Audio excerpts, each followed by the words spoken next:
And hello, everybody. Welcome along. It's the Cricket Badger podcast. It's the Gaurav Ayaan YouTube site as well. It's James and Lucas, as has been on many occasions in the past. And I'm going to have to start with gritted teeth and say, Lucas, well done, Australia, world champions. World champions in the 50 over tournament just sounds right, doesn't it? When you mention World Cups, we're the owners. I think we should have our name on the trophy, the Australian World Cup trophy, regardless who wins it. We've won it that many times. Fantastic win. Fantastic tournament for Australia. And it was, I did some previews on this Cricket World Cup, Lucas, and I've not discounted Australia because I said they always seem to find a way. They know how to navigate a global tournament. As you said, they've done it 5 times before. That's the 6th world title. But they came into this Cricket World Cup with a little bit of, defeats behind them, not looking particularly good. And after losing the first 2 matches, I pretty much had discounted them then. Yeah, the expectation wasn't very high coming in this tournament by media. It wasn't really covered really that well going into this tournament. Back of the Ashes, where Australia retained, there's a little bit of backlash from that. Some were disappointed that they did retain. I was one myself that was a bit disappointed they retained, didn't win. So my expectation was the same as everyone else: qualify, maybe win 4 or 5 games. Beat the minnows. No disrespect to them, and see if you can knock off the couple of the big teams. But to win the whole thing, that took me by surprise. I thought England, India, South Africa, New Zealand were all ahead of Australia. Even Pakistan on their day would be in front of Australia, in my opinion. So this took me completely by surprise. Even when they made the semis, I didn't really have any expectation that they would beat South Africa. And when they made it to the final, I still didn't have any expectation to when they played India. So it wasn't until they won it really sunk in, and you thought, wow, they're not much expectation yet. They've won this tournament again. You got the impression, didn't you, that I actually felt really sorry for Indian supporters. I know we kind of knock them sometimes because they go a little bit too far at times, but it was really just a case of watching this tournament go on, winning all 9 of the group stage games, looking the best team by a distance, getting through the semi-final, into that final, potentially 130,000 people there, the Prime Minister there, everything. It seemed like it was just expected that India are going to win that. And I think a lot of the Indian supporters have found it quite hard to deal with that their day in the sunshine never came. Well, if you look in the record books, who won this year's World Cup, you'll say Australia, but I don't think the best team won. I think the best team, as you pointed out consistently, was India. Unfortunately, their bad game came in the World Cup final. I kept saying that, all the way through. I kept saying that you can win all these group games. You get to the knockout stages, and that's when one bad day. I mean, what was the motto of the tournament? It takes one day. It takes one day to lose it, doesn't it? And it did for India. And they were absolutely flying. I think when they played South Africa, that was the statement game that I thought, wow, this team is going to win it all. It'd be very tough for them to beat. The only way they would lose if they beat themselves. And unfortunately, the final, we had debacle everywhere with the pitch. People coming out criticising the pitch before game. Unfortunately, it fell, against India for the first time, you'd say, in India. Just an amazing, winning. They just didn't win those games. I don't think there was one game where you thought, today is a bit of a struggle. They just dominated right through the whole tournament.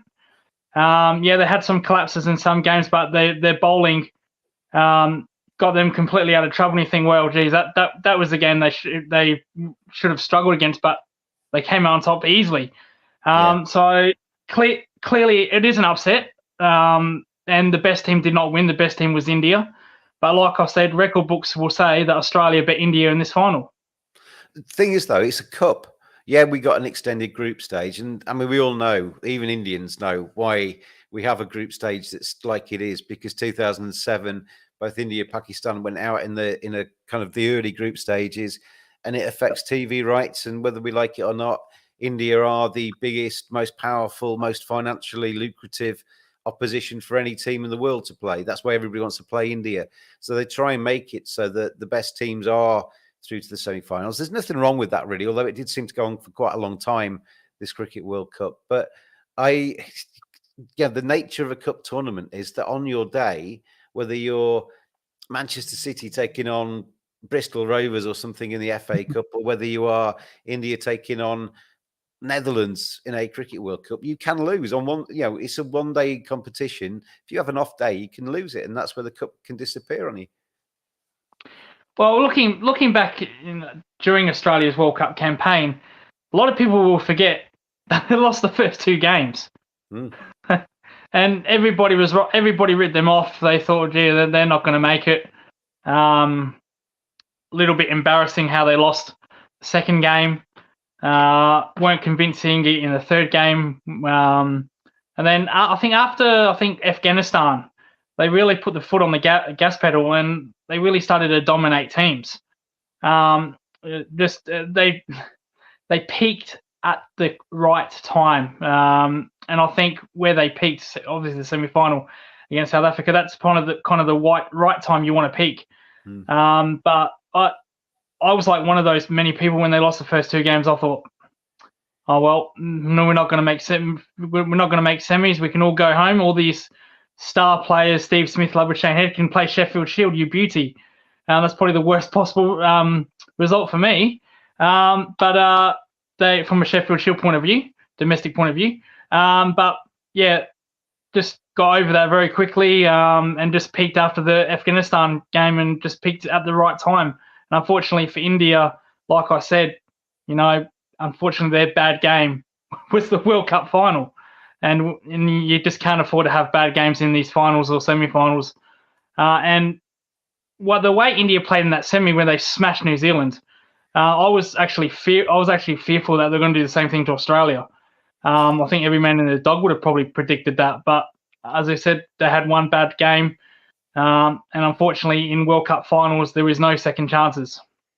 I was thinking ahead of the final and indeed the semi-final, because the group stage, the nature of a group stage is that when you've got 9 matches, you can, as Australia did, afford to have a mess up a couple of matches early on and still come back and recover.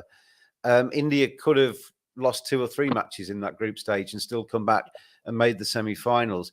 So the jeopardy on each of those group stages isn't so strong, is it? Obviously, if you're England and you've lost loads at the start, then you play knockout cricket from there on, and the jeopardy gets bigger as you lose more matches. But for a team like India, they could have afforded to have had a bad couple of group matches and still got through to the semi-finals. The pressure on the match gets bigger when you get into the knockout, because there is not a second chance. You get to that semi-final, you get to the final. If you have your bad day, then you're out of the competition. And I was thinking about those Indian players, and we all know they're treated like rock stars. They are rock stars in India, and indeed around the world. 1.4 billion people in India just love their cricket, love these guys. I saw a tweet from somebody the other day saying that for Indian supporters, a lot of them, it's very much like the players are the important part of it. The team comes almost second behind your love of Virat Kohli or Rohit Sharma or Jasprit Bumrah, whoever it might be. But for each of those players, that was a massive opportunity.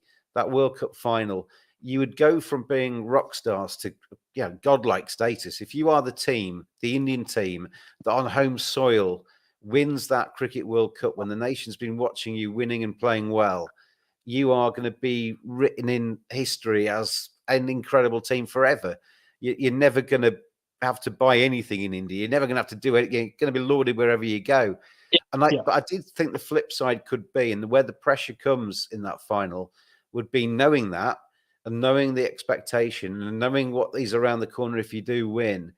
That can lead to some maybe negative cricket and maybe some nerves there that might not have been there earlier on in the competition.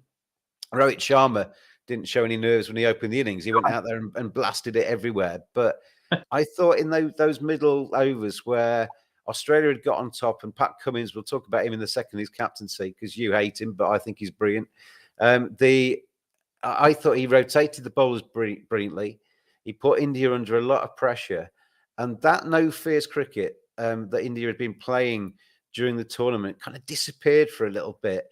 Virat Kohli's played beautifully in the competition. KL Rahul's got some very important runs, but their partnership was quite sedate by Indian standards in the competition, and it allowed Australia to not only get on top in the match, but grow in confidence and start to believe they could win.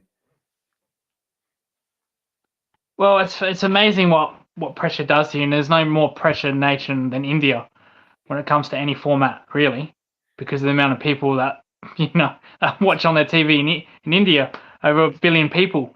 There was a video today. The Australian cricket team came home. Pat Cummins came home, and it was pretty amusing.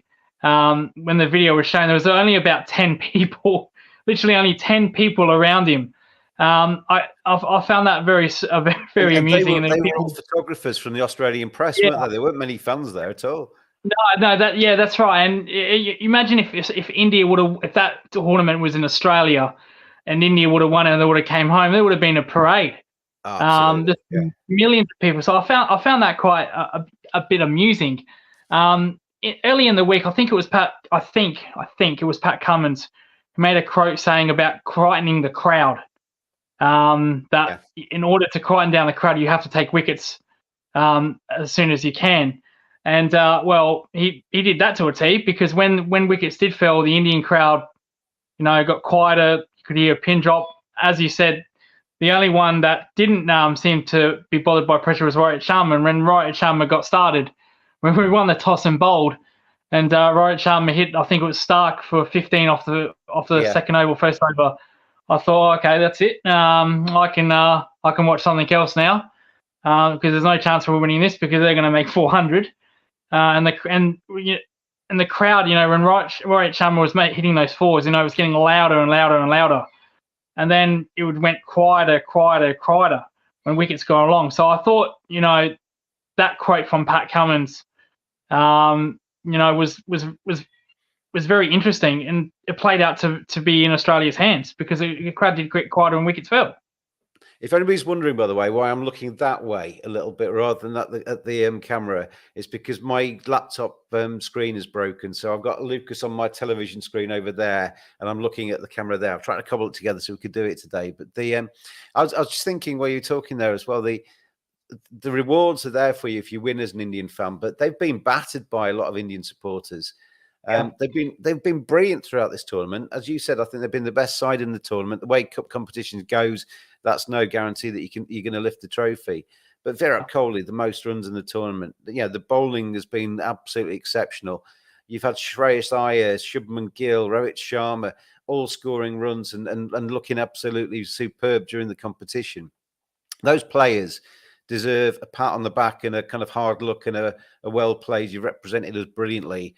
And you've given us a lot of joy over the last few weeks, rather than getting kind of bearing the teeth of supporters and sticking the knife in a little bit. Those players will be feeling it at the moment. They'll feel like they've let the country down. They need the country to wrap their arms around them rather than kick them. Well, in a way, I do feel a little bit bad for the Indian players, but they've got a pretty short turnaround.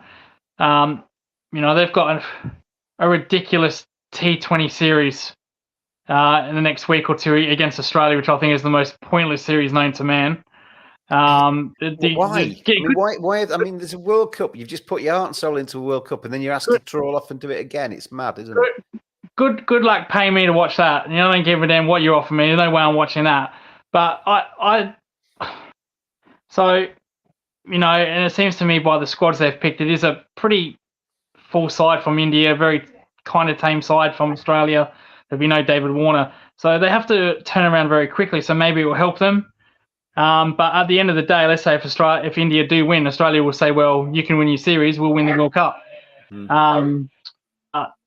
I guess it is what it is on that part. Yeah, I mean, I'm sure the Indian players and the supporters will get over it. They'll have their moment. They'll have their times ahead because, they're a massively strong country. They've had their disappointments this time, but it was 2013 last time they won a global ICC event. The T20, I think. That's a long time since they lifted a trophy. it But can't be that much. You're right about the crowd in general. I think this year's World Cup, you know, and I get it that outside of Indian games, the crowd's been a little bit small, sometimes a little bit poor, but in the general World Cup, I think this has been a huge success. Now they don't get the result they wanted, but I think I don't mind how many teams are in it. That's fine. I don't mind that. I think as the years go by, they'll extend that. Again, that's fine. I don't mind that. But I think I agree with you. I think as a whole, this tournament has been pretty successful with the culture, with the atmosphere. So yeah, I think it's been a successful World Cup without the results. I don't know if you saw my tweet the other day. There's a sense in England, I think, that this World Cup's been awful, and that a lot of English. Did England even play in this tournament for real? Well, we'll get to that in a sec. But there's a general kind of malaise about this tournament that people say it's been a dreadful Cricket World Cup. I don't agree with that at all. I think it's been a very good, well organised Cricket World Cup. You know, you've got a country the size of India where you're trying to get the logistics of getting teams shepherded around, and I've heard no complaints from any of the teams at all in terms of the way they've been looked after over there. I think it's been very well organised. I think, generally speaking, as from an English support side of things, you tend to find that if you don't do very well, you lose interest in the tournament, and you therefore write it off as a bad one. I don't think it's been a bad one at all. I think it's just England, from an English perspective, England just did not show in this tournament and didn't. One of the worst defences of a Cricket World Cup I think that we've ever witnessed. It's been dreadful. And as I said, I did some previews before the World Cup started, and I actually said that I felt from England's perspective, it was going to go one or two ways.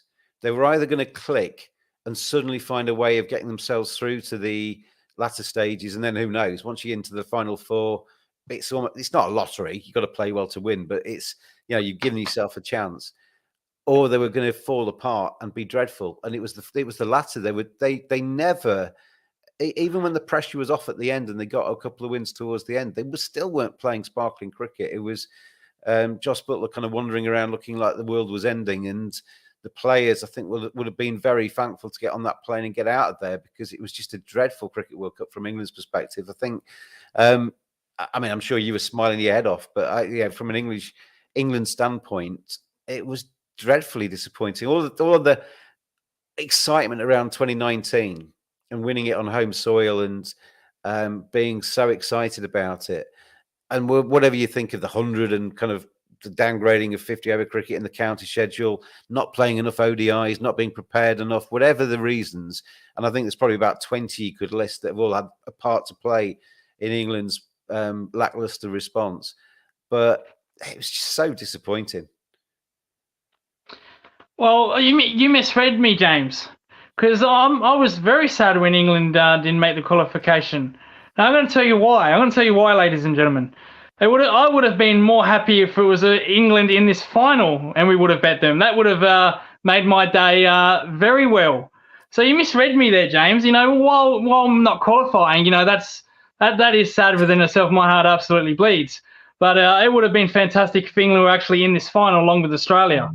That would have been fantastic. I think that's what you call a backhanded compliment, isn't it? You only wanted England to progress so you could beat them. Yeah. Yeah, we'll keep the Ashes this time. But no, I think I thought England's bowling as a tournament was okay. Actually, I thought that was okay. It was just the batting. The batting was just horrible. I don't think I've ever seen a team, a fancied team anyway, go to a major tournament and have so many players, so many key players out of form. Johnny Bairstow, Joe Root, Josh Buttler couldn't buy a run for much of that tournament. They just could not find any rhythm at all. And they're key to England's ODI success. I thought Chris Woakes had a terrible start to it. He got better as the tournament went on, but the first 3 or 4 matches for Chris Woakes with the ball were dreadful. All of these experienced players, you go into a major tournament, you're looking for your big players, your experienced men, the guys that have been there before and done it, to stand up and do it again, and none of them did. Just simple as that. None of them did. None of them. I mean, you said to me prior to coming on that we were going to do some player ratings at the end of this about how many out of 10 for each of the England players, and I just said to you, what's the point? None of them deserve any really big scores. We're just going to go through, and I'm going to be listing out 0, 1, and 2 for most of them because they were just they were just so far off it. You hope that they're going to go away and regroup and come back stronger off the back of it. But from an English perspective as well, you look at a lot of that team, and they're all cracking on a little bit. I mean, David Milan, 36, Joe Root, Johnny Bairstow, Ben Stokes, Josh Buttler are all 32, 33 kind of region.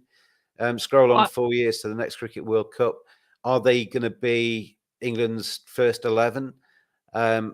You're making an assumption there their careers are going to last until they're 36, 37, and also they're still going to be as good as they are, or have been in the last two or 3 years. Then, so there's a few massive ifs there.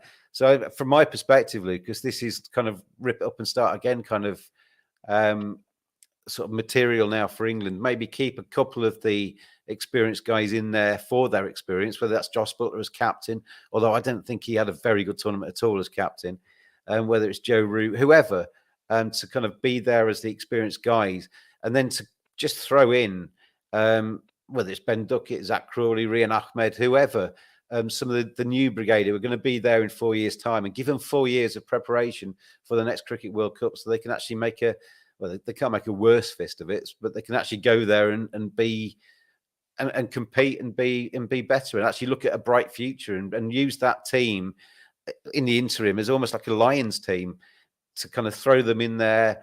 The ones that we maybe fancy for test selection, the ones that we maybe fancy for T20 for selection, the ones that haven't been capped just yet, stick them in there and see if they can sink or swim over the next 4 years. And by the time you get 3 or 4 years down the line, you'll know which ones can sink or swim and which ones can represent England to the Cricket World Cup 2027. But in terms of giving them player ratings, then none of them deserve more than 5, and most of them deserve a lot less. I found actually selection very interesting, actually, from England point of view and Australian point of view. I didn't quite understand. Well, before I get into that, there was a quote around. I don't know who made the quote. I think it was, again, just guessing, Stokes, who said that most of their squad were mentally, drained from the Ashes. I don't know. I don't actually know who that was. I think it was Nasser Hussain said that in one of these. Nasser Hussain, sorry. Yeah. Sorry, apologies to Ben Stokes. Nasser Hussain said that most of their Ashes most of their players were mentally, exhausted by the Ashes. I don't really buy that because, one, we used our test attack outside Nathan Lyon. We used our test attack. We used our middle order attack. We used Travis Head, Warner, Labuschagne, Marsh, Green. No, well, correct me if I'm wrong, but those players played in the Ashes. So I think that was just a ridiculous quote by Nasser Hussain. But then again, I didn't understand the selection. I don't understand why Joe Root played. I get it. He's the best player of spin in the England team, and it's in India. But I don't think traditionally Joe Root's been a good ODI player. Same reason why I didn't want. Massively disagree with you there. Joe Root's been England's best ODI bat for a long time.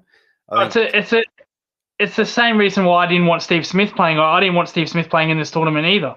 I didn't even want Labuschagne playing in this tournament. I think for Australia, having both Marnus and Steve Smith in there was one too many. You needed. I think every team needs one glue player, whether that's your Virat Kohli, whether that's your Joe Root, whether that's your Steve Smith or Labuschagne. Everybody's got, like, at number 3 or 4, a player there that you can rely on. Rassie van der Dussen for South Africa, who will average you 50 or 60 through the tournament. He will get 200 or 300s, but will stay there and allow everybody else to bat around them. The problem with Rooty and the problem with England, full stop, was that none of them were in form. It was just as simple as that.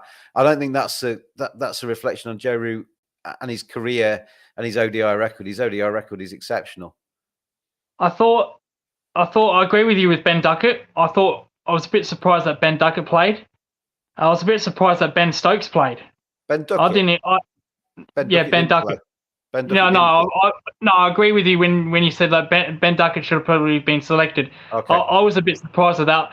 I was surprised that Ben Stokes played despite the injury and niggles he's had throughout the whole Ashes and the short amount of turnaround.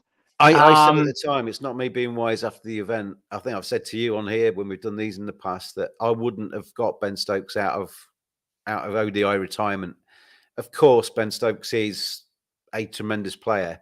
Every team would want Ben Stokes in their team, but with the backdrop of his workload in Test cricket, with the backdrop of England desperately trying to get him fit again to bowl in Test cricket, so he's not just going to be a batter, but somebody that can give you 15 overs and innings on a regular basis and really contribute from that respect. On the basis that England go to India in the new year, which is the toughest tour that anybody has. Going to India is hard, and they got 5 Test matches there. It was a chance, I think, to give him a rest, to get him fit, to have any surgery that he requires, and to basically have him start afresh in 2024 as with 3 or 4 years maybe left in him. But at the moment, he's still hobbling around, and he's still, he's still not anywhere closer to being fully fit. I think they're going to try and get him an operation before the Test series. But once again, you're kind of denying him family time there. He's going to be on crutches rather than running around with the kids. It wasn't something England needed to do. They were doing okay in ODI cricket without Ben Stokes. So I just think the selection from England was was off. I know we'll get to player ratings shortly, but I thought Mark Wood was absolutely horrible this series. I thought that if there was one bowler from England that could do damage, it was Mark Wood, and he was very disappointing. His pace was down. Well, his batting was okay in some games, but his pace was down. Just never looked right on these pitches. That was probably the biggest letdown for me when it comes to England was Mark Wood's performance. I think with Woody, he's quick, obviously, and he's got. I don't think he's got that much variation. You look at some of the fast bowlers. Even Kutsia, who came in and kind of made his name in this tournament for South Africa, bowling quick. Omrit Nortje's substitute. He was far more than that, wasn't he? In the end, he was far more than a bit player. But you look at Jasprit Bumrah, you look at Siraj, you look at the pace bowlers of all of the big sides. Mitchell Stark, they've all got variations. They've all got these white ball variations that they've crafted in T20 and ODIs. Mark Wood hasn't got that. He hasn't really got a great slower ball. He's not got any. He's basically fast. He can do a little bit with the ball, and he bowls like he does in Test matches in white ball. And if he doesn't get the help from the surface, there's not a lot. And the very best players in the world, the Rohit Sharmas and your Steve Smiths, aren't that worried about pace. No, they'll actually take the pace. They'll use that pace to find the gaps and to knock it away for 4 or 6. In Rohit's case, mainly. But I think if Wood's going to be a future ODI T20 player for England, he needs to find a few tricks. Otherwise, he can go for a few. I think one problem that England needs to fix is a spin department, and that. There's no shade on who's England's spinner, Rashid. Rashid. I think he's okay, but I think they really missed a second spinner. I think they tried to blast oppositions out of the way, like you said with Rokes. I remember you repeatedly saying to me during the Ashes, when you give Rokes a passport out of England, he becomes not very good, kind of useless. And that was no exception. This World Cup, he was just dreadful, absolutely dreadful. Take his passport off him. On English surfaces, he is as good as anybody. Absolutely top draw. But you compare his away record with his home record, it is chalk and cheese. And similar in white ball as well. I mean, we talk mainly about that in Test cricket, but Chris Woakes overseas isn't the player he is at home.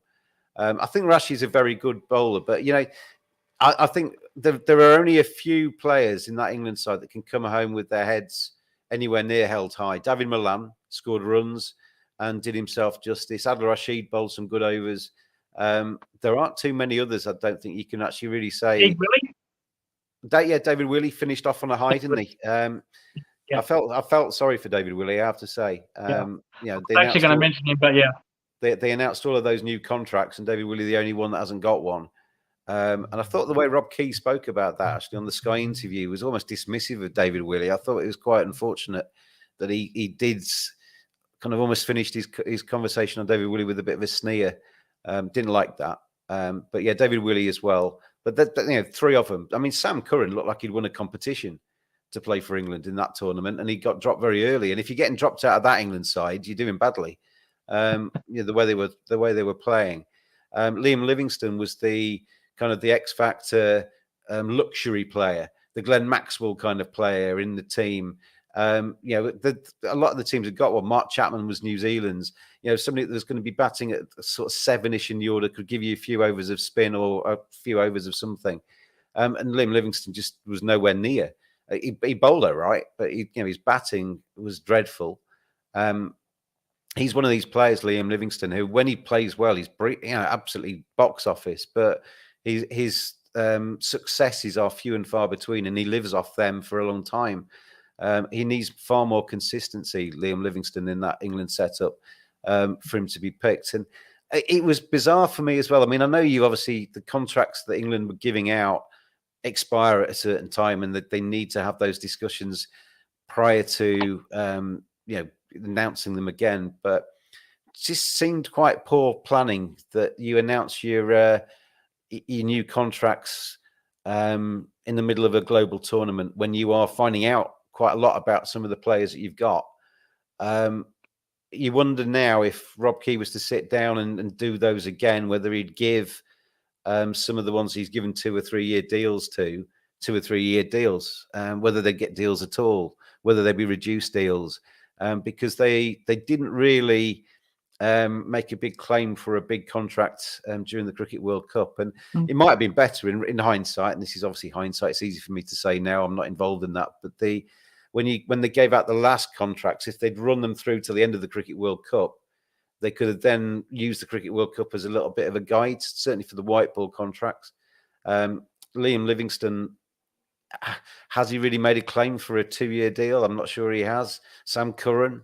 I mean, all of these players are, on their day, have won matches for England, so I'm not knocking them. They're all far better cricketers than I've ever been. But you can't exactly justify 2-year deals for some of those guys at the moment off the back of what they offered in India. Why didn't England send a second spinner, like a second frontline spinner? Now, obviously they had Livingstone, but why didn't they? Well, they had Moeen Ali. I guess he would have counted in that respect, but I think Moeen Ali's days are gone. I mean, fantastic player, fantastic servant for England, lovely bloke. Liam Livingstone's a good guy. I'm not knocking any of these guys because I don't like them as cricketers or people, but you can only judge them on performances. And I think Moeen's graph has kind of gone down, and probably, sadly, this is probably the last we'll see of him in an England shirt. Obviously, with the T20 World Cup not that far away now, some of these guys might just limp into that and have a chance to redeem themselves and to defend that world title. But after that, I think all of these guys that we're talking about might have finished off in terms of their England careers. Moeen Ali's 36, 37. He's right up there in terms of cricketing age. Anyway, still a young man in general terms, but in cricketing age, he's pretty much there. And it's probably a time for him to see if he can get a couple of years of franchise cricket, build his bank balance, and finish. Have a very comfortable retirement that he deserves. It's got. But I mean, I would have, when Reece Topley went down injured, and England were kind of heading out of the tournament at that stage. Reece Topley, by the way, when we're talking about ones that we can have positivity about, Reece Topley did himself no harm. He had he took wickets and bowled well, so that I certainly would take Reece Topley out the firing line. But I thought that was a chance because they call it Bryden Carse. He's a good cricketer, don't get me wrong, but he's very much in the same kind of category as a lot of the bowlers they had out there already. I thought that was a chance to roll the dice a little bit and get Rian Ahmed out there. Yes. Maybe not even to play him because they didn't play Bryden Cast, but to get Rian Ahmed out there and get him to experience a global tournament, maybe chuck him in against Netherlands or something like that and get him a game out there. But actually kind of further his cricketing education, if you like, and get him out there and experiencing a Cricket World Cup. Because I would, if everything else is equal and he continues to play and improve as he has been doing, he will be part of England's setup in 4 years' time.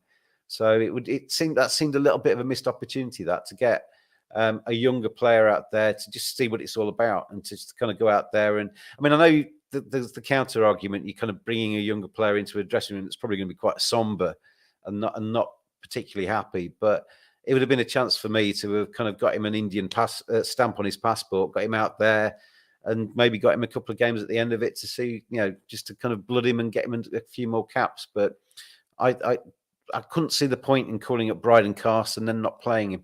That made no sense to me. Well, also with Ahmed, it would have probably been beneficial to him to get used to these pitches for the Indian series. Yeah. Getting bowling. Announced the test squad, but you'd imagine he's going to be in it. Well, you'd hope so. Yeah. unless they're going to put Moeen Ali again and shock us all.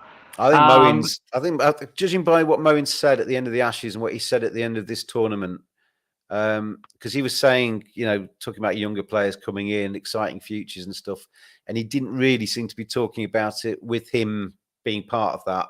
I think Moeen's moving on now. I'd be very surprised if we see Moeen play for England again. Probably for England's test sake, it is better if Moeen Ali does retire. He certainly won't play any more test matches. He certainly won't play any more test matches, Moeen. Yeah. And like I say, it's time to say thank you, Moeen. You've been brilliant entertainment. You've been tremendous, but the world carries on turning, doesn't it? Everybody has a sell-by date. Buttler's performance as captain. I know you said you want to talk a little bit about that. I think when you're a captain of a side and you're expected to do well, and then it kind of falls apart, a lot of pressure and blame gets onto you. It's hard, isn't it? It's tough. Yeah. And it showed definitely, like the last couple of matches. It showed his body language wasn't that impressive. His keeping wasn't that impressive. The last couple of games, while he didn't drop any howling catches, he looked very disinterested at times. How did you see his performance as captaining? Dreadful. As captain, sorry. Dreadful. There's nothing I can say about it, and I don't think, looking at the interviews that Joss has done, I think he's quite down, and you can understand why. I think he would have had very high hopes as he boarded that plane to go to India. He'd have had dreams of holding that trophy aloft, and realistic dreams at the time, and nothing went right. And I think if you're a captain in a team, it's two things. I think you get captains of teams who are not particularly fantastic sides. Scott Edwards for Netherlands was brilliant. Netherlands came there and they represented the associate nations with absolute pride. They were a match for, in their 9 group games. I think there was probably only 2 of them that they got beaten quite soundly in. In every single match, they competed and played well. They won their matches well. And Scott Edwards, I thought, led them very, very well indeed. And he was an example of a captain who was with a team of, the sum of their parts was lesser than every other nation in the competition, but he was adding to that with his captaincy and with the way they were together as a unit. I'll speak a little bit on Netherlands in a little bit, but I completely agree what you're saying. So they go home with their heads held massively high. I think Van Meekeren and Bas de Leader early on in the tournament, Scott Edwards. I thought their bowler and the spin bowler, whose name escapes me badly, who opened the bowling a lot for them. I thought he looks a real young talent. They've got a lot of things to look forward to. I think Netherlands, and they were a great advert. I mean, you said earlier about not being that bothered about how many teams were in the tournament. I think this is a tournament which is crying out for more teams in it. I think you want to be having cricket is a game at the moment who seems to be wanting to grow it globally by having less teams actually playing on a global stage, which is madness. You grow it globally by getting the likes of Netherlands in there, and we saw how they performed, and how they will take a huge amount from being in this Cricket World Cup.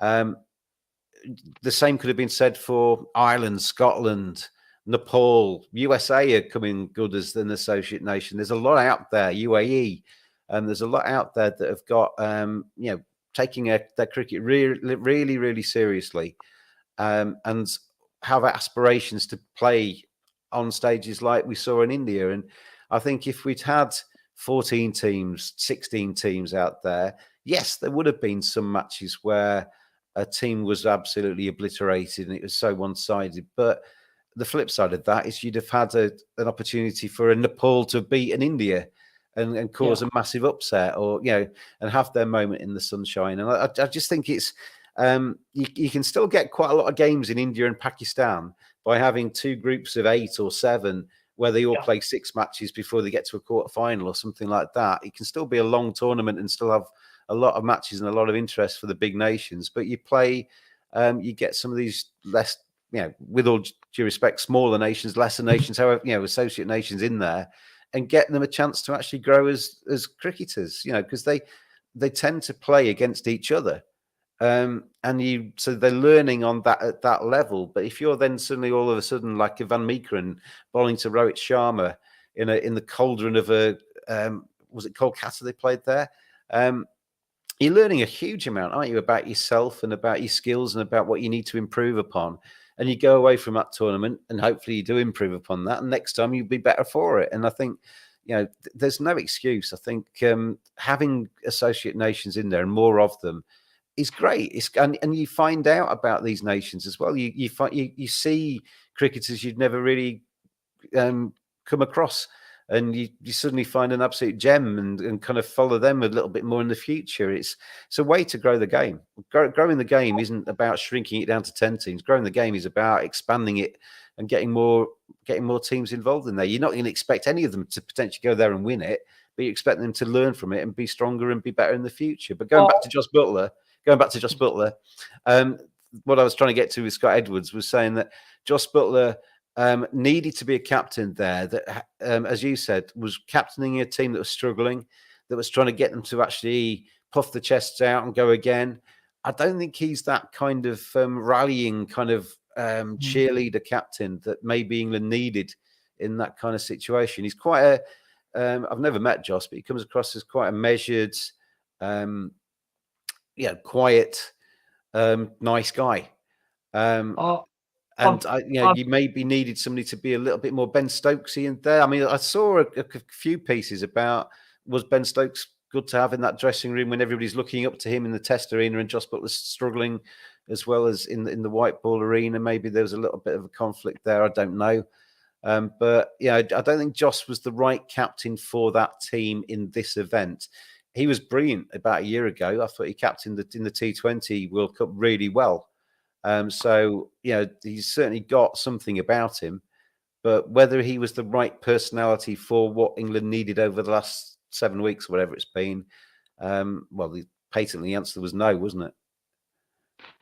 No, I think, and just on that, it is a very different game, T20 in ODI cricket.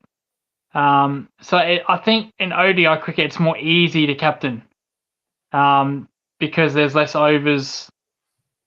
There's kind of a go stop thing. Either you go, or if you lose wickets, like you said, if you lose 1, 2, 3, 4 wickets, you have to kind of stop and then go again. So I think it's a totally different game when you're captaining T20s comparing to ODI cricket. I thought Josh, the one thing I noticed with Josh, is his keeping in general. Now, like I said earlier, I don't think he dropped any howlers. Because I've just realised I've flashed it on the screen and I've covered your face, which is probably good for all the people watching. But We'll come back to your views on Josh Buttler in a second. But Bulldozer says, "Must say I'm surprised Australia won, but I'm not surprised we made it to the final. I called it at the start of the tournament that it would be India against Australia in the final." So that's a great prediction from Bulldozer there. Anyway, sorry, I interrupted with you and covered you over. You're in no position to sledge, James. Not today. But no, I think his attitude with his keeping per se, not his drop catches or his behind the stumps, which I think was pretty good. Okay, pretty good. But I think his attitude, you didn't really see him smiling. You didn't really see him engaging with vice captains. He wasn't really. I think Josh Buttler wears his heart on his sleeve. So when things are going well, he looks positive, he looks engaged, he looks excited. When things aren't going well, he looks somber, he looks a little bit depressed, he looks down. So he's visibly, he shows what he's feeling, I think, and that's not always a good thing for a captain. And I think when it comes to T20, I think you can get away with that because it is T20. The less overs, everything's at a frenetic pace. So I think you can get away with that a little bit. In T20 with ODI, it's not Test cricket, but it's still a lot of building phases in certain parts of ODI cricket. And as you said, India, this is covered by the billions of people. Well, not billions, but a billion people. And when you're down with attitude or when you're not looking good, you can't really hide it. Because there's going to be at least 100 goddamn cameras looking at you. There's going to be fans chanting at you. And, England is a very popular nation, even inside India. So is Australia. David Warner and Steve Smith are very popular players inside India because of IPL. Josh Buttler also plays IPL. So it's very hard to hide that attitude and hide those feelings when you're getting looked at by billions of people, and it feels like it's going on forever. And this is where it's easier to captain in T20. When things are going wrong in T20, you still have to play at the high frenetic pace. In ODI cricket, you feel like, when will this end, blah, blah, blah, and all that kind of nonsense. So I think it's completely different captaining in T20 than ODI cricket. I think the tournament as well, you got the ODI tournament's longer. And so if you're doing well and you kind of everything's snowballing in the right direction, you've got that positive feeling in the hotel, you've got everything's clicking in training, you go into the next match and you're winning. You're kind of skipping through the tournament thinking, oh, this is fun. I wish this could last for longer. If you're Josh Buttler or a team that's doing really badly, you just want it to go. You finish and you look at the calendar, you think, oh, there's still 5 more bloody weeks of this left yet. And we want to go home, there would be that temptation, wouldn't there, to just be thinking, oh God, just wish this was over. And it doesn't help that they were effectively eliminated very early in the tournament as well. So it wasn't like they were playing 2 group games or something to play for. They were, mathematically, of course, they were alive, but it felt like probably 4 or 5 games in, they were gone. They were written off, can't win it, can't even make it from here. So that also takes effect. You feel like, what's the point of playing out here? We came here to win it. We were the favourites going in, or half of the favourites, co-favourites, along with India and South Africa. And we haven't even got started, and we're out.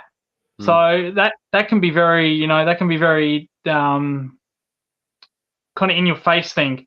And as you said, when it's not going well, it can feel forever. It can feel like just you're by yourself alone. Because when in nature, when captains aren't feeling good about themselves, they don't really want to open up to anybody. They just want to be kind of left alone. Leave me alone. When a captain, it's not going well for them as a captain, it actually impacts on their game as well. I don't think there's any.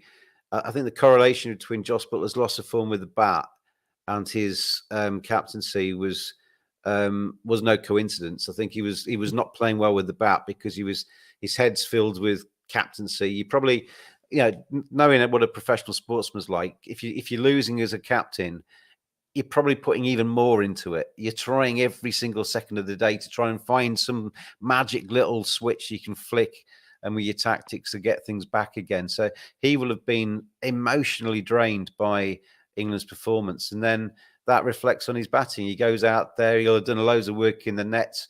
He'll probably pinging off his bat in the nets, and as soon as he goes out there, he chips it to mid-off, and he's gone again cheaply. And it just was not a good tournament for England, full stop. It was not a good tournament for Jos Buttler, full stop. And I think we should stop talking about England because they don't deserve the airtime.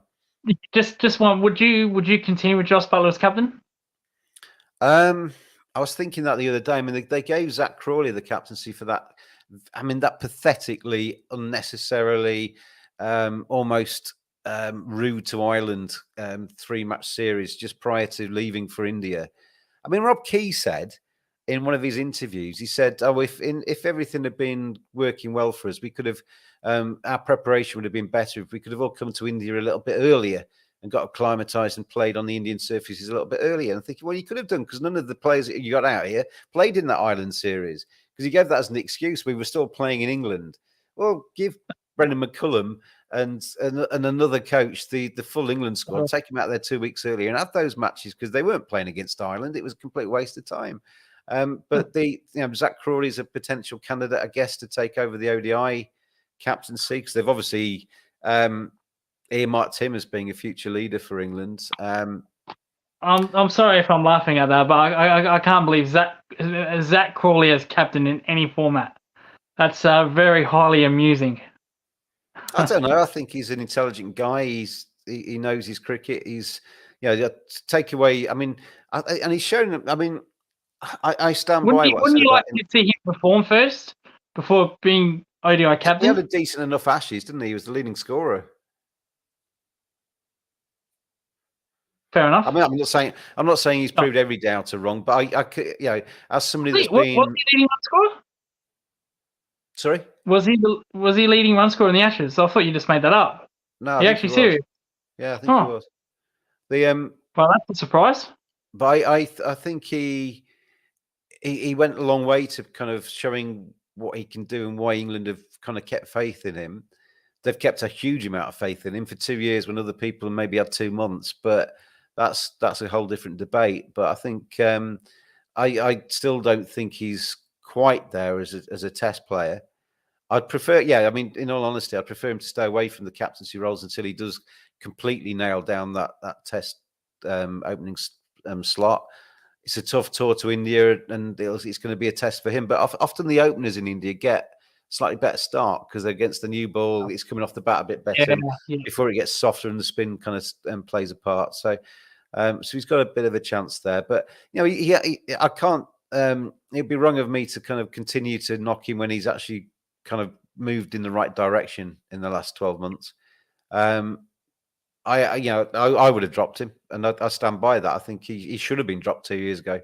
Gone away and played, got his runs for Kent and come back a stronger player off the back of some county runs. But what they've done is they've made him learn the game in front of the glare of the cameras in Test match cricket, and he's showing signs of starting to learn it. So, on that respect, I'm not knocking Zach Crawley at the moment, but whether he's the right person to captain England in ODI cricket is another thing. Moving away from England and please, can England. We? Yeah, of course. I just wish we won the Ashes series. That still hurts, James. I must admit. Didn't deserve to, did you? We can go over that again if you want to, but it's... No, I don't. I'd rather not. But considering we blew 2-0, so we couldn't win bloody 1 game out of 3 Test matches. But no, we won't go into that. Any chance we can play this year again, instead of us playing bloody Zimbabwe and Pakistan? I'm gonna love that Test series, boy.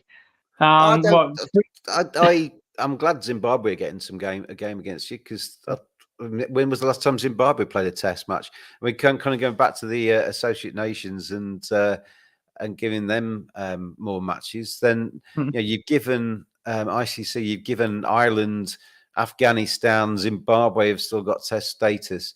Actually, give them some series. I mean, what's the point in having Test status and playing once every year or something? It's just pathetic. Well, if like I said, if you're going to give them Test status, why not actually have them playing Test series? And I made this argument, before Ashes, if teams are playing England like traveling to England to play a Test series? Why can't they play Ireland? If teams are going to India, like England will be going to India, why can't they play Afghanistan? Go to South Africa, play Zimbabwe. Exactly. Exactly. Or India's going to South Africa this year, so why can't they play a test against Zimbabwe? I'll never get that. What thing was is, your as well, Lucas? Just to kind of just very quickly on that point, and it should be more than just one test match as well, because you'll get an opener who is nervous taking on Australia. You've got Mitchell Starc running in from one end, Josh Hazlewood running in from the other. You might get a Jaffa in your first innings, maybe not even get a chance to bat again in the match. And all of a sudden, your only test appearance against Australia is out for 5 or something. Whereas at least if you've got a series, you've got the chance to actually learn a little bit from the first test failure and come back a bit stronger in the second test. And the beauty of a test series is the narrative, isn't it? You get, I mean, obviously the Ashes is 5 matches, but England against India is going to be 5. But even a 3-match series, you can fail in the first one, come back stronger in the second, and you'll get those little battles between a bowler and a batter. And the bowler's on top at the start of it, the batter fights back, and you got those little plays within a play as the test series continues. A one-off test match, you run the risk of that nation who is the smaller nation getting battered in a one-off test and learning nothing from it. Yeah. I made a call that Netherlands should give an ICC test status, but hypothetically no, because they're not going to get test playing time. Well, they're only going to play one test every 2 years, So I just don't understand why you'd make teams give them a test license and not play them. But anyway, another conversation for another day. We should finish off, Lucas, by going through the Australian team, because we've kind of mentioned them at the start, and it's only fair to actually kind of go through.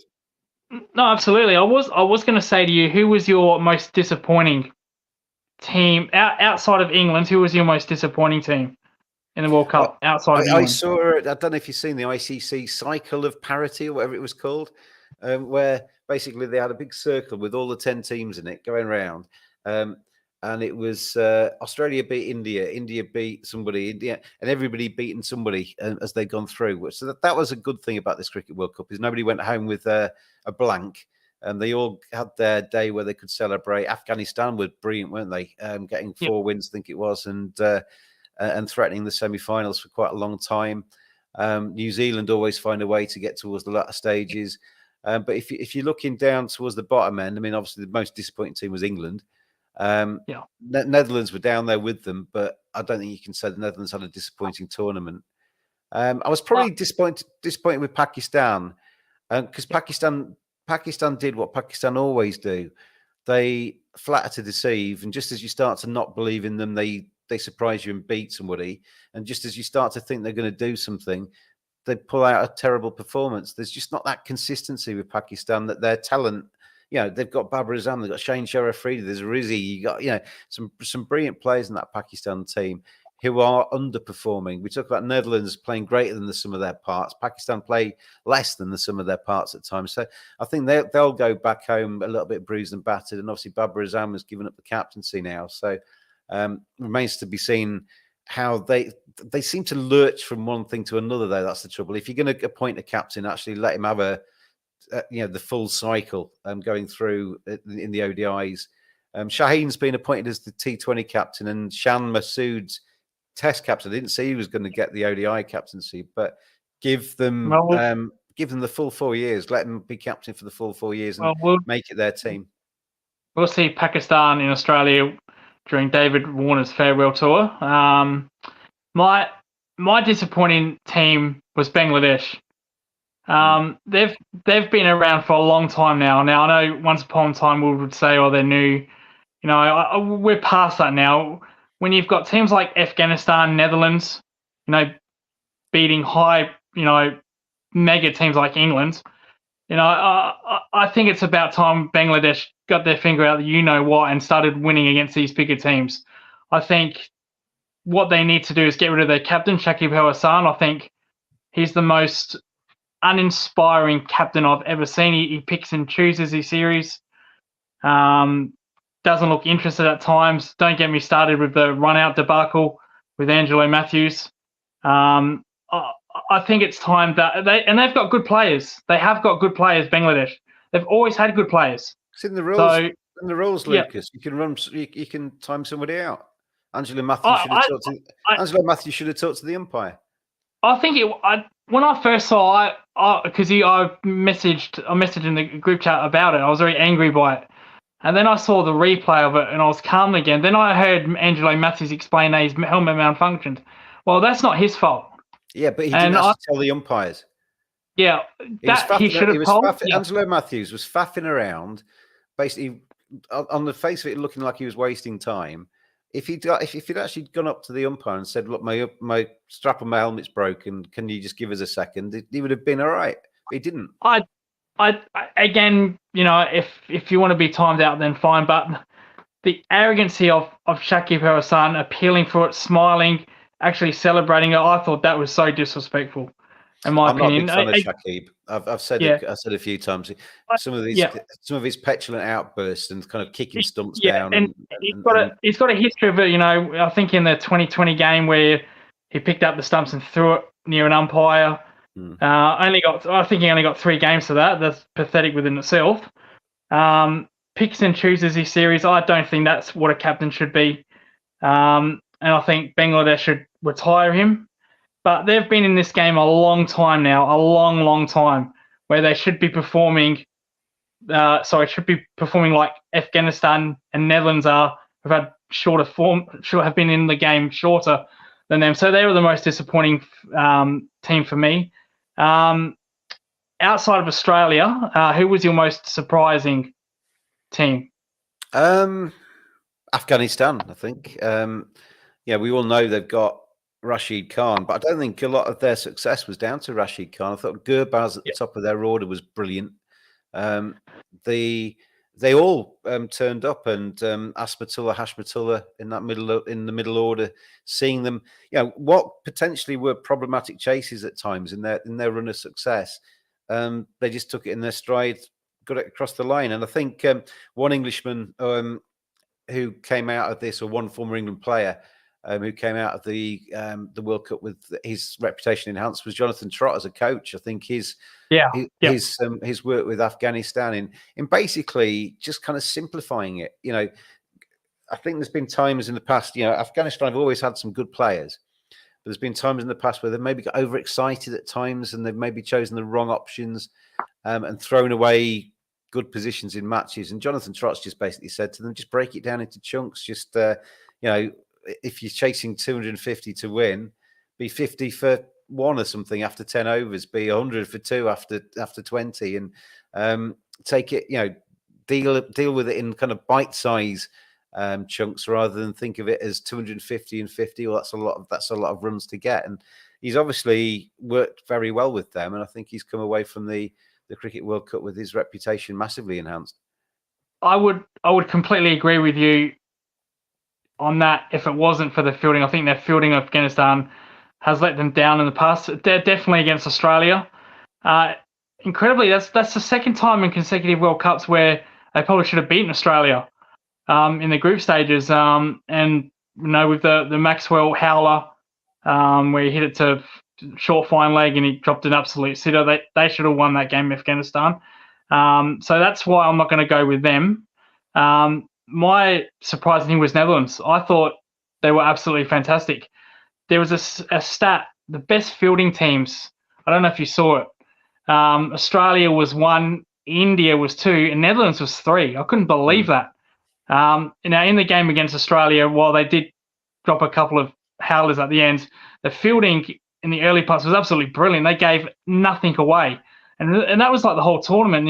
Their ground fielding was unreal. And as you said with Afghanistan, Netherlands have always had good players. Even in, when they first started in World Cups, a lot of players from Australia, England go down and help them. I think it's a shame we never got to see Ryan Ten Duchess, if that's a name you might be familiar with. South African, Tiscarton, sorry, South African player who played for Netherlands. Sadly, never got to play Test cricket because they weren't given ICC status. So they've always had good players, and I thought this World Cup, this was the coming of age of Netherlands. I would like to see them back out for the next tournament. Arian Dutz, But that's the spinner. yeah, His name just came back into my head then. uh, I thought he bowled really well, and he's only young. They've got a few players in that Netherlands side of kind of Indian heritage who I think enjoyed the World Cup because obviously they were going back and seeing some of their kind of family history and family friends and family indeed. But so there was a special World Cup, I think, for Netherlands. I'd love to have seen them get another win or two, but they came close. And I think the future's bright for them if they can keep that team together. I mean, Rolf van der Merwe, who is cracking on a bit now, he was brilliant. His fielding was absolutely exceptional as well. And you're right. If you haven't got quite the same talent as some of your opponents, and obviously if you put that Netherlands side man for man against the Indian team, Australian team, England team, you'd pick you'd not put any of the Netherlands players probably into the other side, but you can make up for it, can't you? In desire, you can make up for it in fielding, in fitness, in approach, in team togetherness. And whenever I saw the stuff from behind the scenes during the Cricket World Cup as well, they all seem to be mates. They all seem to be getting on together and backing each other and being there for each other. I think they're a very close knit group, that Netherlands squad, and that's a very good thing. Absolutely. So I think when you compare them to a Bangladesh, I just think Bangladesh should be the team getting close to qualification for these second round or semis. Like Afghanistan were in it for a while, Netherlands were in it for a little bit. They knocked off England, so I'd like to see that from Bangladesh. Money wise and structure wise, are actually a bit better than Netherlands and Afghanistan. So I don't understand it, but they have a captain problem they need to get rid of. And as for Netherlands, they were fantastic. Cannot say anything bad about them. I just hope they can back it up in the next tournament. They have to qualify first. Hopefully they do. But if there was a test license to give, they'd be probably the next in line. But like I said, trouble is with the way ICC give out test status, they give it out on what the team was doing about 10 years ago. It takes them that long to actually approve somebody for a test status. By the time they get it, a lot of the players who were instrumental in their success in making their case in the first place have moved on. So, I mean, the Ireland have got a little bit of that really at the moment, and a lot of the Irish players who really did lay down a marker for higher status for Ireland have kind of retired since they've got it, and then now got some youngsters and no first class structure really, and struggling to find the next generation. It's you've got to be a bit more snappy. If you see Netherlands thinking, at the moment the conversation at the ICC should be, Netherlands did really well, we should monitor them over the next 2 years and give them test status quickly. Rather than kind of give it to them in 10 years' time when this team's no longer and they've got some, they haven't been able to actually really kind of move it on. I'm gonna suggest we do something here. I did a team of the tournament, Lucas. I'm going to read it out to you and see if you agree with my team of the Cricket World Cup 2023. My two openers for the team of the tournament were Rohit Sharma, and I made him captain. I thought he was absolutely superb in. I think in the T20 Cricket World Cup, he turned to one of his teammates after they got eliminated and said, we need to be more, we need to change, we need to be more positive, we need to, because the criticism of India in the past has always been that they were maybe a bit conservative and played within themselves a little bit too much. But Rohit Sharma carried that baton out there for India. He basically told his dressing room, right, we're going to be on the front foot. We're going to, whereas England have taken a step back, or probably 2 steps back in their 50-over cricket, India have taken 3 or 4 steps forward in terms of mimicking Owen Morgan's kind of approach to cricket. And Rohit Sharma has been the kind of flag bearer for that, gone out there and got India off to really good starts in this Cricket World Cup. And his opening partner for me, and the wicketkeeper as well, would be Quinton de Kock, who scored shed loads of runs. Was it 3 centuries, 4 centuries in the tournament? Absolutely. Yeah, absolutely brilliant. So they would be my 2 openers.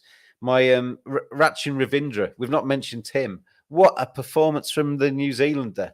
He's kind of I watched him against England in the summer, actually said on commentary, this kid's got something about him. He's, the way he plays so straight, and he looks so well organised. But I certainly didn't anticipate he was going to be one of the leading run scorers in the Cricket World Cup only a few weeks later. He would be my number 3. Virat Kohli has got to be in the team of the tournament. He had an exceptional competition. Daryl Mitchell, a fellow Kiwi, had a very good tournament as well. So they would be the 5 batters in my my world 11. Is there anybody that you would argue with there, or anybody that you would include instead? I know the stats will probably be overwhelming, but I compared to Cock and Rohit, but it's hard to ignore Travis Head after what he did in the final. And it wasn't like he only had one good game in the final. When he came back against New Zealand, when he made that 100 as well, absolutely fantastic. Well, he was man of the match in the semi-final as well, wasn't he? Yeah. So there's something about Australian players hitting centuries in finals that I really love. This is kind of like a trend. As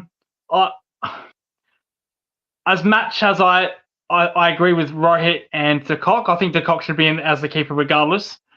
I would probably take Rohit out because at the end of the day, he wasn't the one that won the World Cup. Yeah, his stats are better than Travis Head's, but I feel like Travis Head with that 100 against New Zealand, the 130 in the World Cup final, and the man of the match series in the semi.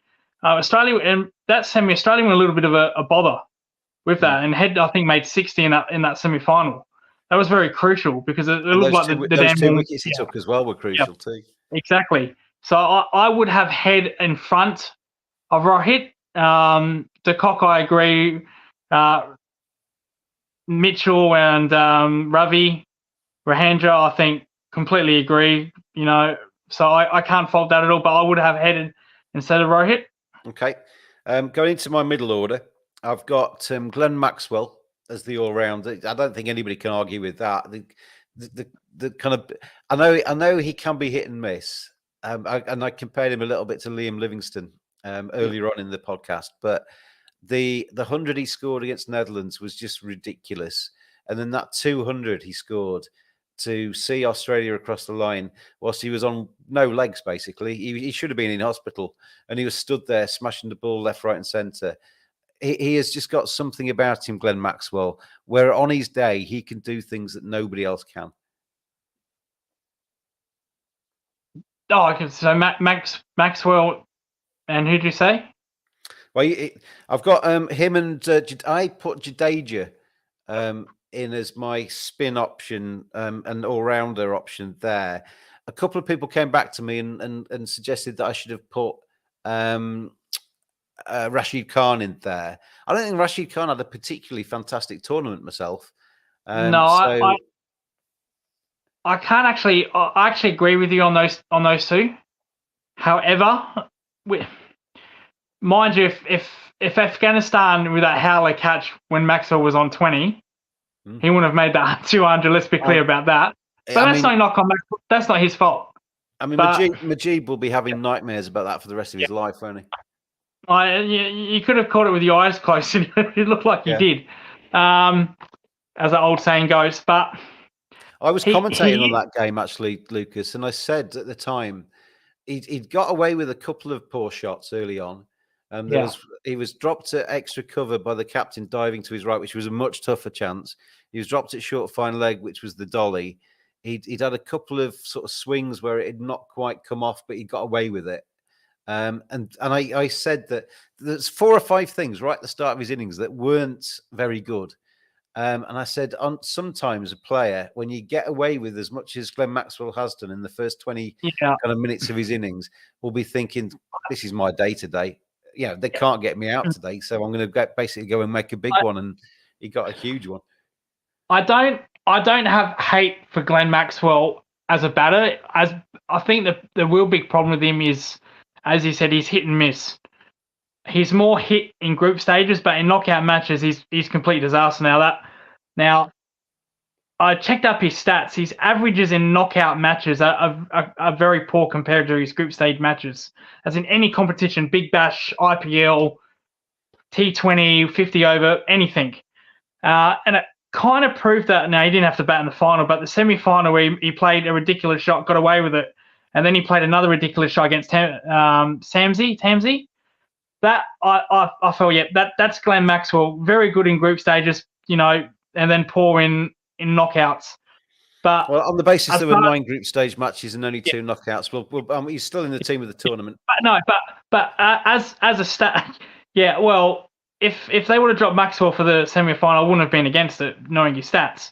But obviously they're going to pick him. But no, as actual for the tournament, I actually agree with you on that, because stats say he did fantastically well. Reddy's luck, of course, but you can't ignore what he did, especially with that 200. Yes, he got that absolute dolly, but what he did after that, struggling with cramps, back spasms, absolute courageous. Courageous. That I won't knock him for that, and he fully deserved to be team of the tournament. So I agree with you on that one as well. I mean, if you're going to pick a moment of the tournament, it was him. It was him. That innings, the pictures of him lying on his back, looking like he was going to be stretched off 1 minute, carrying on to get a double 100 the next. I mean, that I think for most people in this tournament, some brilliant innings from Rohit and from Virat and others, Travis Head, etc. But the one thing I think people will remember of the Cricket World Cup is Glenn Maxwell's double century. It was just different gravy, wasn't it? It was just bonkers. My number 8. I don't. He seems to have a knack of having freak accidents and getting injured. That's a little bit suspicious to me, with the beer garden at his house when he missed six weeks of cricket, and then he's missed, that golf carting incident, missed a couple of games. So I think he likes to be a little bit mischief. So just turn it down a little bit, Max. But nothing wrong with having a bit of fun. There's nothing wrong with having a bit of fun. No, but when he seems to get injured by these freak accidents, maybe he just needs to turn it down just a little bit. So some of the best in inverted commas sporting injuries of all time have been somebody just slipping, getting out of the shower, or knocking their head on the coffee table or something like that. Didn't Johnny Bairstow miss a portion of cricket with golfing when the club broke in his hand? Well, he broke his ankle. He's still not right off the back of that. Yeah. He's still not right. Yeah. I think that's one of the reasons that Johnny's not been included in the squads for West Indies, is because Rob Keys just said, go away and get yourself sorted and get your ankle strong. I thought it was Alex Carey fixing him up. My number 8, 9, 10, and 11, Lucas, in my team. So we've got Rohit stroke Travis Head. Yep. Quinton de Kock, Rachin Ravindra, Virat Kohli, Daryl Mitchell, Glenn Maxwell, Ravi Jadeja. 8, 9, 10, 11. Mitchell Stark, Mohammad Shami, Adam Zampa, and Madhushanka, the Sri Lankan, who had a superb tournament. The question marks I had in response to that was there were 2. No Jasprit Bumrah was the cry. Jasprit Bumrah nearly got in, but he just missed out to Madhushanka. I would have no objection with putting Jasprit Bumrah in any side because he's one of my favourite cricketers. But I had to go for 11. There's always going to be somebody who misses out, and Jasprit got the call and just was told he was 12th man. And the other one was I had a lot of people towards the end of the tournament. I announced this just after the Cricket World Cup final. A lot of people said, Pat Cummins. Where's Pat Cummins? He should be in there as captain. He's the Cricket World Cup winning captain. Pat Cummins should be in this team. Well, A, who does he displace? And B, he was the 4th most successful of the Australian bowlers in the tournament. And he came good at the end. And I as opposed to you, I love Pat Cummins. I think he's a lovely bloke, and I think he's a good player, and I think he's a good captain. But he doesn't quite, because Rohit. That's why Rohit was in. Rohit's in there for his captaincy as well as his opening. Right. Pat Cummins didn't quite make it. I'm going to address the elephant in the room. I've never hated Pat Cummins, but I don't like it. I don't like him as captain. I said that repeatedly. Now I mentioned this during the Ashes. Since he's been captain, his average as a bowler has gone completely skyrocketed. This is why nobody was in that airport, Lucas. You've basically encouraged all of Australia to steer clear of him, haven't you? Got nothing to do with me. I'm just stating parade was cancelled because you stopped it. Yeah. Just stating facts. That's all I'm doing. Can't argue with stats. I thought, I've got no problems with Pat Cummins, the bowler. He's a world-class bowler. But since taking over the captaincy, I mentioned this in the Ashes. In the Ashes, he was horrible. It's like you replaced a world-class bowler with an average bowler, and it seems like you replaced an average bowler with a poor bowler the way he's going. Could I just come back at you something? World Test champions. Yeah. Drew the Ashes series, didn't lose the Ashes series, drew the Ashes series. Yeah. And has just picked up a global ICC 50-over tournament. What more could the do? I get the World Test Championship final. It's the Ashes that hurt me the most when you're up 2-0. What do you want from him? Well, James, it's been 25 years since we won in England. I'm not getting any younger. Yeah. I was 7 last time we won in England. Lucas. Don't. I mean, if you're going to try and do it in your lifetime, it may be a bit too optimistic. You're never going to win the Ashes in England. You might as well just give up. It's a pipe dream, man. It's a pipe dream. We're just waiting for Anderson and Broad to retire. We've already got one of them down, so one down, one to go. Then we'll be fine. But Robinson waiting in the wings. Not worried about him. I thought he was useless in the Ashes anyway. And Chris Rokes is not that young either. So the next Ashes series in England, let's go. But no, I don't have a problem with him. Wood will have got up to 160 miles an hour by then. Yeah, Mark Wood does scare me a bit. But that's about it. That's all you got going as Mark Wood when it comes to bowling stocks, from what I saw. But won the ICC. Didn't win the Ashes. Won the World Cup. That's fantastic. But as you pointed out, he was 4th best bowler. He only really had 2 games in this World Cup. There was the one against Sri Lanka, where you look like, oh wow, that's 1 wicket behind the 3rd best bowler. So he was in good company. Yeah. Stats say he had but he had 1 good game against Sri Lanka, and then at the end, the semi and the final, back to his old self. But the rest of the group stage matches, he was awful. Now, I don't mind the start. We spoke earlier about Josh Buttler and how difficult it is to rally the troops when you're not doing very well. They had a poor preparation for this Cricket World Cup. They lost the first 2 group games. A lot of captains, a lot of teams would have fallen apart off the back of that start. Pat Cummins, with his mastery of captaincy, got his team together, Lucas. He galvanized that Australian dressing room. He got the best out of the players in there. His bowling changes in the final were exceptional. He's won the World Test Championship. He's not been beaten in the Ashes. And he's lifted the ICC Cricket World Cup 2023. What more do you want this bloke to do? You keep mentioning the word retain in the Ashes. Like that actually means something to me. It means nothing to me. You should know that by now. Well, I don't want to retain the Ashes in England. Hands are back then. Well, you did. Damn it, you up 2-0 against this so-called Bazball. How did that get into this conversation? And you blow it. No, this World Cup, I'll give him credit. He won the World Cup. He was down 2-0, if you want to put it like that. And he's galvanized his team. Absolutely no hate on that. 100% credit. I don't like him as captain because he's impacting his bowling, and the stats say that. I just think you're jealous of him. All right, he's tall, he's good looking, he's got a beautiful wife, he's got a young family, he's got loads of money. He's the best captain Australia have seen in recent times, and you just can't handle it, can you? I can't handle him being captain, no, but I want the world class Pat Cummins bowler back. That's all I'm asking. That's all I want. Hands up. That's all I want. And I don't think we're going to ever see that again while he's captaining. I think it should go back to Steve Smith and let Pat Cummins, or if you don't want Steve Smith, give it to Travis Head or Labrador Shane. But Pat Cummins, Oh God, no! I want that work. Please, Lucas, give it to Travis Head by all means. But Labuschagne, honestly, he doesn't stop talking. He's now, if he's captain, he's going to be. I mean, it's not possible for him to talk anymore, is it? But there's a little video I saw of him the other day. It's like, oh, what did you do on holidays? He's rattling away from kind of short leg or mid wicket. Honestly. Well, at least he'll never have a letdown.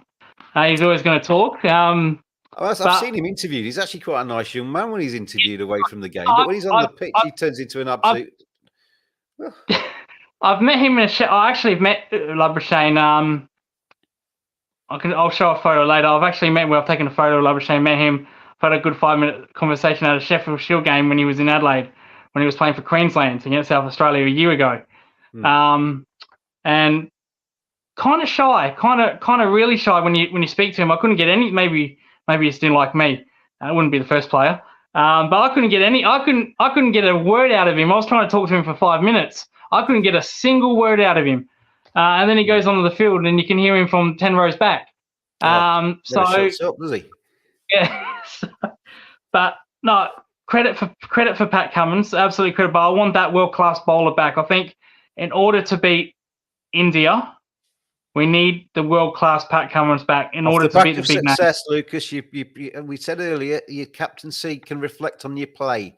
And off the back of growing as a captain and winning the World Test Championship and winning the 50-over World Cup, it's not going to make him a worse player, I don't think. It's not going to make him a worse player.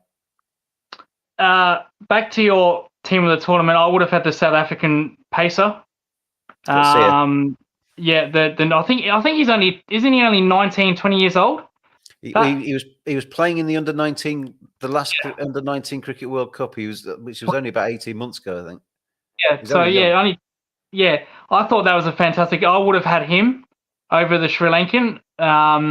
Again, he was fantastic, but at that young age, to show that speed and that skill set with the ball at that young age, he's definitely one to watch. I hope he seriously gets picked for the Indian series on Boxing Day in the Test series. He still, I mean, that semi-final between Australia and South Africa was a cracker, wasn't it? And he when he had the ball in his hand, he still felt that South Africa could go bang, bang, bang and finish off Australia. I loved his at that young age with his attitude and that skill set. I thought unbelievable. He is definitely one to watch. South Africa have a knack of having world-class fast bowlers, so it looks like they've just found another one. So I would have had him. Yeah. And amazingly, he probably wouldn't have got his chance if Anrich Nortje had been fit. And don't get me wrong, Anrich Nortje is a cracking bowler and probably would have done just as well. But he probably wouldn't have played, would he? So he would have been in the squad, I would imagine, but not actually playing. So it would be, it's amazing how twists and turns, sliding doors moments. I mean, Anrich Nortje gets injured and Gerald Sear comes in and performs brilliantly. I only disagree with two of your picks, which is Travis Head over Rohit Sharma, and the bowling. So that's about it. Apart from I'll tell you what we'll do. We'll put Travis Head in as the opener. Rohit Sharma stand down, and we'll bring Pat Cummins in for Madhushanka, and he can captain the team and lead you to glory. Because he's the best captain in the tournament because he lifted the trophy, didn't he? I think Rohit Sharma is a brilliant captain. I've followed Mumbai Indians in the IPL, and I just love the way he is so measured and calm, and you can't tell if they're winning or losing. He just and very tactically astute. Maybe he wasn't quite as good in the final as he had been in the rest of the tournament, but I think as a captain, if I was going to pick a captain to lead a team that I picked out of all the players available in this Cricket World Cup, it would be Rohit, I have to say.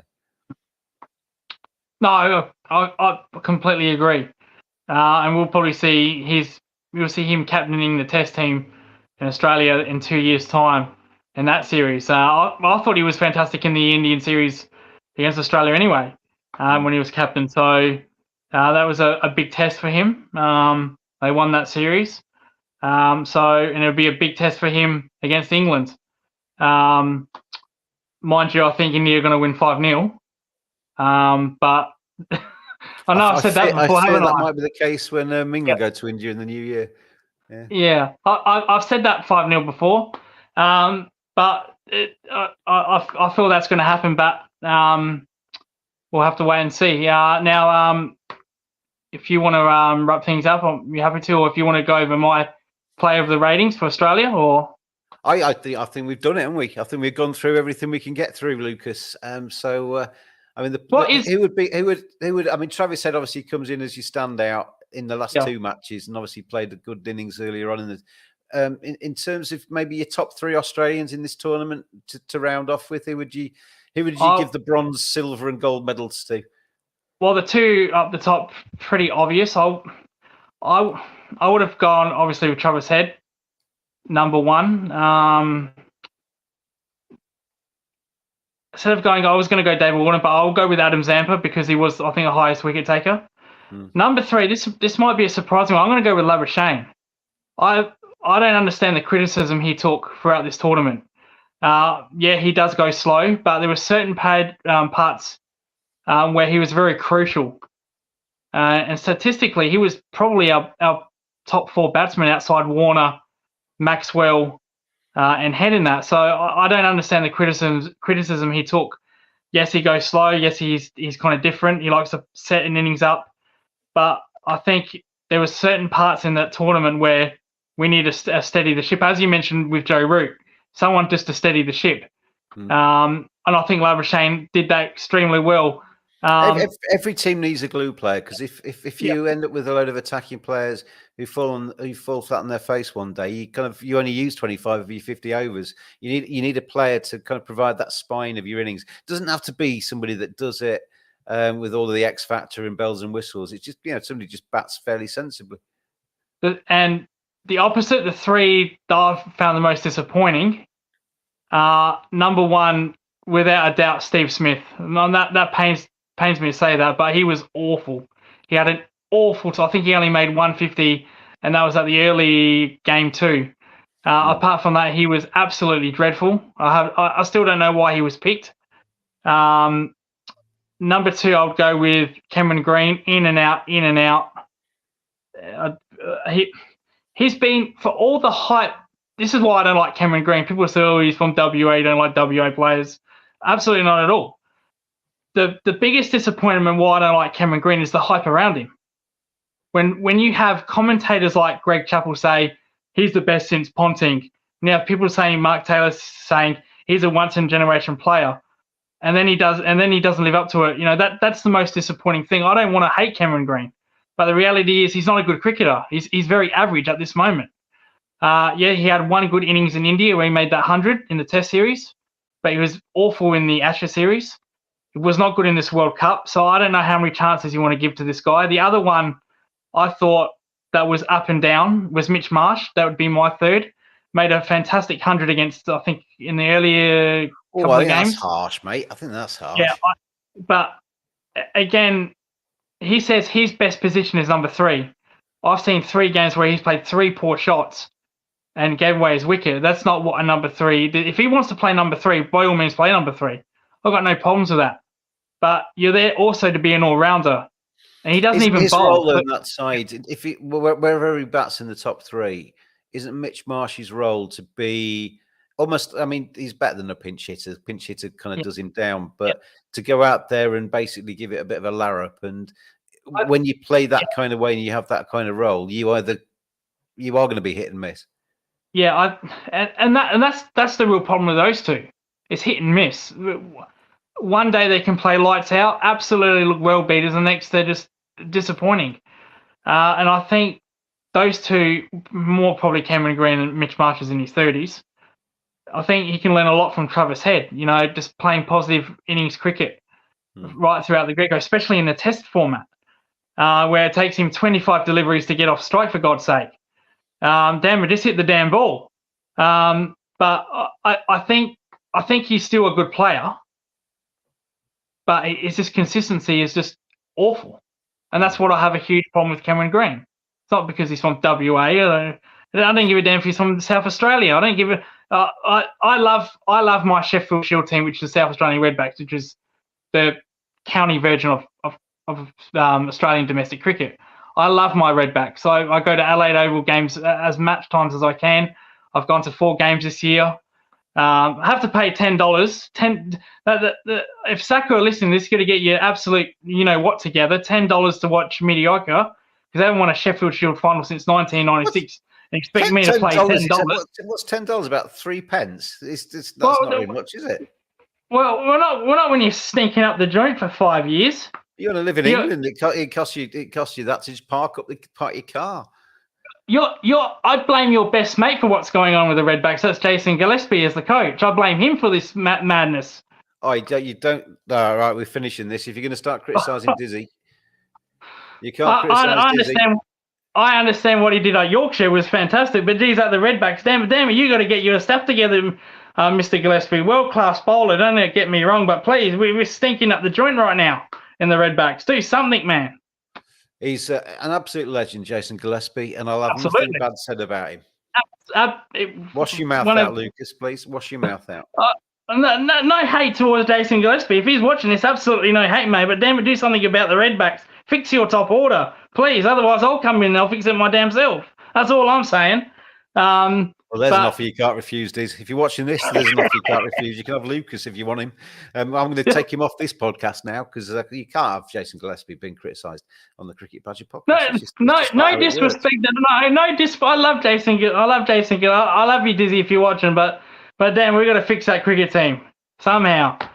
But anyway, Lucas and Dizzy and all Australians, congratulations for your win at the Cricket World Cup 2023. And lucky commiserations to our Indian watchers. Gaurav being one of them. I'm sure he was crying his eyes out. I was watching some of the interviews outside the ground the other day after the game had finished, and it was just a sea of very, very somber Indian faces just walking out of that ground, having had their dreams denied them. And that your time will come. As I said to somebody on Twitter the other day, you've got a very, very fine side there. You've got some of the best players in the world, some of my favourite players to watch in cricket in that Indian cricket team. Your global success will not be too far away. And it's days like that Cricket World Cup final that make you appreciate the good days around the corner. You know, every sporting fan has days where it doesn't quite work your way. Sport can be a cruel mistress, can't it? When things are going well, it can be brilliant and all sunshine and smiles. It can kick you in the balls sometimes, and it can hurt. But you will be back, India. You will be back, and you will enjoy it when it comes even more after the disappointment the other day. I got no doubt they'll be back. The only thing that is more funny than seeing Indian tears is English tears. I'll get to see that in the new year when they'll play in India when they get belted 5-0. Don't you worry about that. I'll look forward to that test series, James. I'm sure we're going to do that every single match. Don't worry about that. Well, just as I was trying to finish it on a nice high, he comes in with his just nastiness and his negativity. And so congratulations to all Australians, apart from Lucas, on your Cricket World Cup success. See you very soon, Cricket Badgers. Gaurav Ayaan's YouTube site is out there as well. I'll put a link to his YouTube site on the podcast information as well. And we will see you all again very soon indeed. So I'm going to press end stream and we will disappear off your screens. See you soon, everybody.